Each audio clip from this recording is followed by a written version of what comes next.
வணக்கம். ஆன்மீக துளிகள் சேனல்ல தொடர்ந்து நாம சப்தமாதர்கள் யாரு, அவர்களை எப்படி வழிபடணும், அவர்களை வழிபடக்கூடிய ரகசியங்கள் என்ன, வழிபடும் பொழுது என்னென்ன விஷயங்களை பயன்படுத்தணும், எப்படி வழிபட்டால் என்ன நன்மைகள் கிடைக்கும், இப்படி பல ரகசியங்களை பார்க்க போறோம்.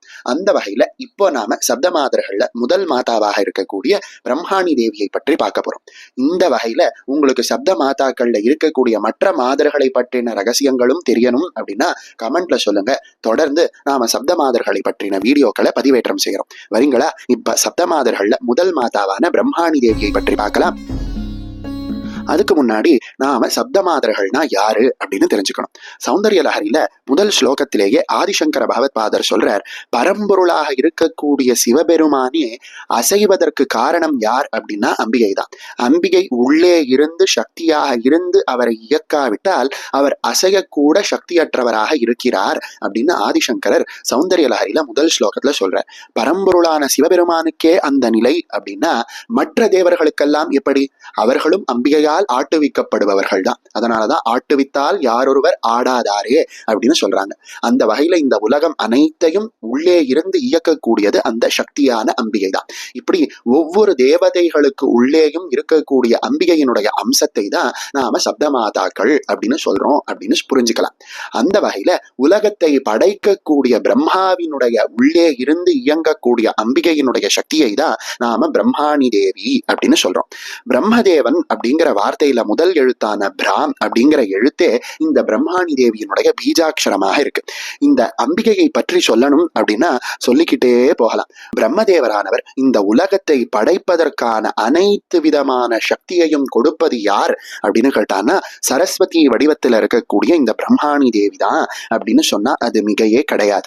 அந்த வகையில இந்த பிரம்மாணி தேவியை பற்றி சாஸ்திரங்கள் என்ன சொல்லுது அப்படின்னு கேட்டான்னா, இந்த தேவியானவள், அதாவது இந்த பிரம்மாணி தேவியானவள் சொல்லின் வடிவமாக இருக்கக்கூடியவள், வார்த்தைகளினுடைய வடிவமாக இருக்கக்கூடியவள், வாக்கின் வடிவமாக இருக்கக்கூடியவள். அதனால இந்த பிரம்மாணி தேவிக்கு வாக்தேவதை, வர்ணமாத்ரிகா, வாக்வாதினி, சரஸ்வதி இப்படின்னு பல பல பெயர்களும் வடிவங்களும் மந்திர சாஸ்திரங்கள்ல சொல்லப்பட்டிருக்கு. எண்ணும் எழுத்துமாக இந்த தேவி ஞானமே வடிவானவளாக இருக்கிறதுனால இந்த பிரம்மாணி தேவியை யார் யாரெல்லாம் வழிபடுகிறார்களோ அவர்களுக்கு ஞானமும் சங்கீதமும் கலையும் கவிதையும் அருவியா கொட்டுது அப்படின்னா அது மிகையே கிடையாது.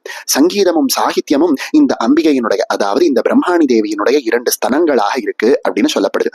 தந்திர சாஸ்திரங்கள்ல பிரம்மாணி தேவிக்கு பலவிதமான வடிவங்கள் சொல்லப்பட்டாலும் முக்கியமாக சொல்லப்பட்ட ஒரு வடிவம் எப்படி இருக்கு அப்படிங்கிறத நாம இப்ப பார்க்க போறோம்.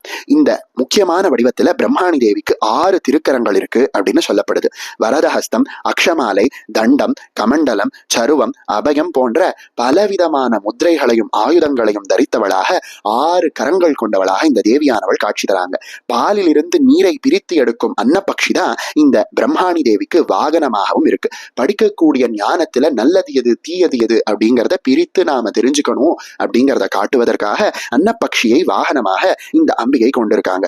மஞ்சள் நிறம், சிவப்பு நிறம் கலந்த ஒரு அதிசயமான நிறத்துல அதி அற்புதமாக இந்த தேவியானவள் காட்சி தராங்க. இந்த தேவியை அதிகாலையில சந்தியா காலத்துல வழிபடக்கூடிய சந்தியா தேவி அப்படின்னும் சொல்லப்படுது. பிரம்மசக்தி அப்படின்னு சொல்லி கிராம தேவதையாகவும் வேள்வியை காக்கக்கூடிய யாக தேவதையாகவும் கூட இந்த தேவியை வழிபடுறாங்க. அஷ்ட பைரவர்கள்ல அசிதாங்க பைரவரினுடைய சக்தியாக இருந்து அருள் செய்யக்கூடியதாகவும் இந்த பிரம்மாணி தேவியானவள் இருக்காங்க. இந்த பிரம்மாணி தேவியை தியானித்து நாம வழிபட்டோம் அப்படின்னா கற்ற கலைகள் மறந்து போகாம மனதில் நிற்கக்கூடிய அளவுக்கு அற்புதமான ஞானம் ஏற்படும். பலவிதமான ஞானங்களும் கலைகளும் இசையும் சாகித்யமும் வாக்கும் கவிதையும் பள்ளம் கண்ட நீர் போல இந்த பிரம்மாணி தேவியை யார் பூஜிக்கிறாங்களோ அவங்க கிட்ட தேடி தேடி வருவான். அதே போல இந்த பிரம்மாணி தேவி நம்ம உடம்புல இருக்கக்கூடிய தோலுக்கு அதிதேவதையாக இருக்காங்க.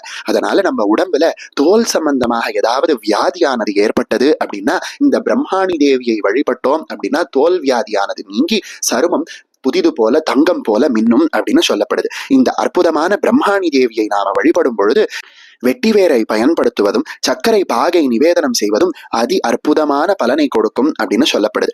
இந்த பிரம்மாணி தேவியை வழிபடுவதற்கு முக்கியமாக வெள்ளை தாமரை பூவும் சர்க்கரை பாகும் புட்டும் விபூதியும் வெற்றிவேரும் மிகவும் முக்கியமான விஷயங்களாக சொல்லப்படுது. அந்த வகையில மிகவும் சக்தி வாய்ந்த இந்த பிரம்மாணி தேவியை வழிபடுவதற்கு தேவி மகாத்மியம் அப்படின்னு சொல்லப்படக்கூடிய துர்கா சப்தசதியில சொல்லப்பட்ட அதி அற்புதமான ஸ்லோகத்தை நாம இப்ப கேட்கலாமா?